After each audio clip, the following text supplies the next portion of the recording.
What's going on, Internet? And welcome to another ARFCOM review. Today we're going to talk about this MFR. Yeah, this MFR. This is the Darkstorm Industries modern fighting rifle. And we're going to be covering all these really cool features that they offer at a pretty surprising price. But first, a word from our sponsor. And yes, we are aware that that mount is backwards. Do you like seeing the boogeyman hanging out with cryptids rolling dice in your front yard? I know I do. If you want to see all the crazy things happening right outside your house, check out TNVC.com. So Darkstorm Industries, they wanted to integrate, there's obviously been a lot of features that have come out, whether it's ambi charging handles or different handguards or different coatings or different whatever.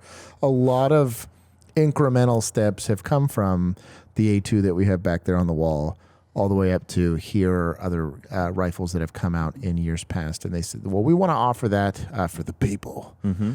And so when they set out to do that, this is what they came out with. We will give you guys a quick rundown on it, but the easiest way to start at it, and the question all of you will have is, what does this cost? So $19.95 is the MSRP, but lucky for us, nobody ever goes by MSRP for the most part. So we saw it in the 1600 range. I think it was high 1600s. Yep. And honestly, for that price point, you're getting a heck of a lot of features. And I realize it's like in that BCM price point, right? You're not in that DD or Geisley price point where you're plus $2,000, right? I think for what you're getting here, it's a good value add.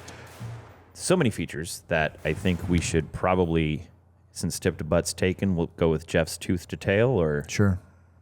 R.I.P. Jeff, but butt for you, we'll do butt to tip for him. No, I'm kidding.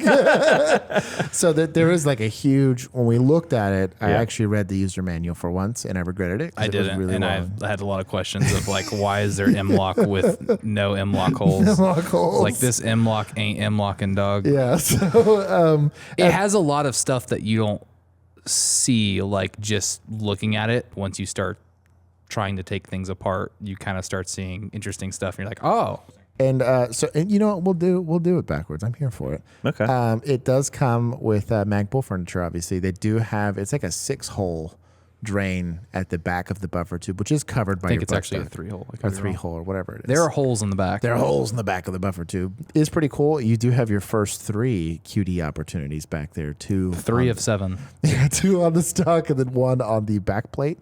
As you go further into the receiver set, you do have literally, and I mean literally, ambidextrous everything. Ambi charging handle, Ambi safety, Ambi mag release. Yes. And Ambi bolt catch. Most of the time I hate ambi selectors. Didn't hate it. This was I still would prefer, at least on the right side of the rifle, which is for right-handed shooters, the part that's going to touch your hand.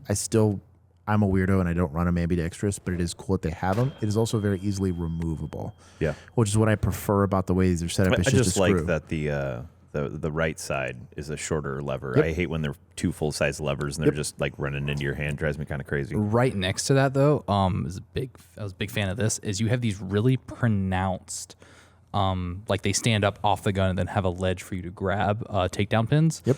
So your takedown pin as well as your pivot pin kind of sit elevated off the receiver. It's not enough to where like it's a snag hazard or anything. I do also like, and we had a big discussion about this off camera. I am always just bolt catch is fine. Don't mess with my bolt catch. This was probably the best and easiest to use ambidextrous bolt release / bolt catch I've messed with so far. I mean, it is kind of nice, especially like if you have some kind of malfunction. I mean, like bullet over bolt. It's nice to be able to actually go in there and like lock the bolt back without having to take your hand off the pistol grip. Yep. It just makes it a little bit easier and a little bit faster. I know that there's, the argument of like, I don't like having bad levers because, it messes up with, your training or potential like manual of arms when you go back to a gun that doesn't have it. But I mean, this almost sits like where your finger would be if you were not on the trigger. So pretty much like when you have your finger off the trigger, it's right there. Yep. So it's pretty easy to get to. And I mean, it took me a little while to get used to it, but as we started using it, I'm honestly, it's a welcome feature. I don't mind it, and honestly, I kind of prefer it. It didn't require a ton of pressure to use, both to release and then to actually catch the bolt on the way back. Yeah. And then what I liked is I ignored it most of the time. Both the ambidextrous magazine release and the bolt catch, I just didn't use them. Yeah, and so that's a pro over the Yep. the actual bad lever because you don't have this little dingus hanging in where your finger is like trying to actuate the trigger. Yeah. I've never been a big fan of the bad lever per se. I don't mind them when they're integrated into the receiver itself. Yep. And it's a nice option to have, right? I'm kind of opposed to them, and even on our AR15.com billet lowers that we made, we had ambi bolt catch as well. If you're going to be using a lot of different guns, I don't like messing with the manual of arms because then you're just leading to inconsistencies. But it is if this is going to be your modern fighting rifle that you're literally using all the time, it's a great feature to have. Yeah. And moving up from there, you have your bolt, which obviously you have your staked bolt. But the cool part is the little happy face on the front of the bolt face. Happy face. You have two ejectors, so it's just a little bit of a fail-safe so that you have more, I guess, force throwing that thing out of there, so you're not less likely to get any kind of malfunction, which I think is pretty cool. It's pretty cool seeing at least a little bit of redundancy put in there. Yeah. And then in front of that was my favorite part, the upper receiver to handguard lockup. It's basically 3 different points of contact that keep it both from rotating and then from flexing away from your receiver set.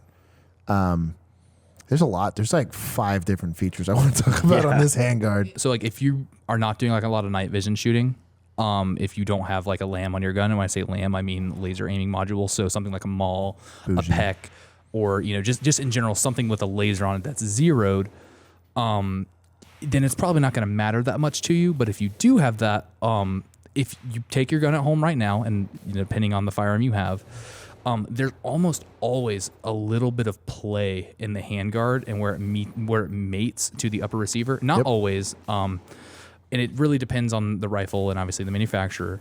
But this thing is rock solid. You get almost no radial movement at all. On some guns you will, and it's kind of nice having a rock solid lockup like that because even if you do have a millimeter or even like half a millimeter play here at the handguard, any kind of movement at all on that LAM is going to translate to a couple inches maybe even a feet down range.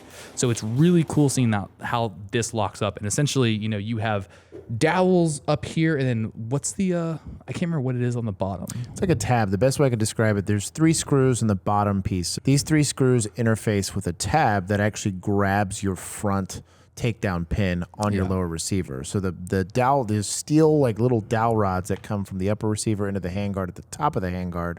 On the bottom is this tab, and then on top of that they have an exaggerated castle nut or a barrel nut. Yeah. And that barrel nut is longer so that it actually gives you more leverage to resist side-to-side movement. And that's important, especially when you have like built-in QDs like this, because if you're using this for work, you're probably going to have some kind of sling on your firearm, and if you have a sling here, and then even further down on your rifle or on your handguard, that's a lot of leverage and force that's going to be kind of wanting to pull the handguard to left, especially if you're using that tension to help steady your aim. Yep. And if you don't have a solid lockup on your handguard, that could easily, like as soon as you put pressure on it, move your laser like an inch to the left or a foot to the left. I think especially when you talk about in the night vision conversation, which this gun is oddly optimized for, which is kind of weird. If you're shooting passively with a laser and you're in your sling, that's all you got. Yeah. Is where that laser is pointing, and if I'm really flexed in because I'm curious about weapon retention, or I'm really just pistol gripping and hand guarding it, doing the Mike Glover dance. Yeah, exactly. Any of that pulling will mess with this, and so this is really where this design starts to make a ton of sense. Since we are also speaking on night vision, the other cool feature about this is the coating. Yes. So they did a standard. I guess it's a mil spec anodization that they have on there, but they also added a what is it? It's like a dry film Cerakote on top. Yep. So you still get a little. It's not IR like reflection proof. It's IR reflection resistant. Yeah. So we kind of laid it down to a couple of other guns and kind of just to compare. And I wouldn't say it's like completely like Well, non-IR I mean, it's a reflective. metal surface, and Exactly. you're shining a light on it. So Exactly. when you do watch the footage, keep in mind that, yes, anything you shine a light on. Yep. Well, the but- best solution but- would be like the black textured paint and just Yeah, paint yeah, over. right, Just, right. you're gonna But, rhino liner your gun. As far as it being in the peripheral of the light, right, or off to the side of the light, you're getting a lot less glint. I do also like that when you're talking about a fighting rifle, you're also talking about like a high volume of fire. If I'm going to be mag dumping out in the woods, there's 3 different points, both the rear castle nut, the exaggerated barrel nut, and then the handguard are random missing M-lock slots here. Yeah, I was a little clueless when I saw that. And I was like, what? Did they forget to cut these out? Like, what's going on here? This is actual heat shielding. It actually made a lot of sense. It's precisely where your hand would be unless you're very, very, very, very short. But this was actually a really cool feature because you do get it with a lot of these like light and thin free-floated handguards. You Right. start getting to like 2 magazines in, which I'm not a subject matter expert on gunfighting, but I could imagine it's very easy to get through. Without a gloved hand, that gets really uncomfortable very, very quickly. Yeah, and it's not like it's taking up any M-lock slots you're likely to use, Yep. right? Like all of the ones forward and even a couple in the rear, you Yeah, can you attach have everything access you to. need, but it's also adding that shielding. So I think it's the best of both worlds. I do like that. This does cover up. You won't be able to see it on camera. We'll go take some footage so you can see it. They did pin their gas block, which I think is really, really critical. A lot of aftermarket gas blocks, you have to take somewhere to go get pinned, which is a huge pain in the ass. Yeah. But also you have to adjust, like you actually have to have a cutout on your barrel to do it. But what I like about that is, again, if this thing's getting tossed around, if this thing's seeing a lot of heavy use, if this thing's seeing a lot of heavy round count, all of this stuff is working in conjunction to make sure that nothing moves. I think also, especially just as a naked rifle, some of these guys, if you're getting into these type of builds, you're probably going to suppress it. But unsuppressed, this 4-prong muzzle device was actually pretty good. Yeah. We shot this. You got to see it both through a PVS 14 and then just being in the room with it. Unassisted, it did a pretty good job of cutting out flash. Right. This is only a 16-inch gun. The barrel is 1 in 9 twists, so it's optimized for a certain bullet weight.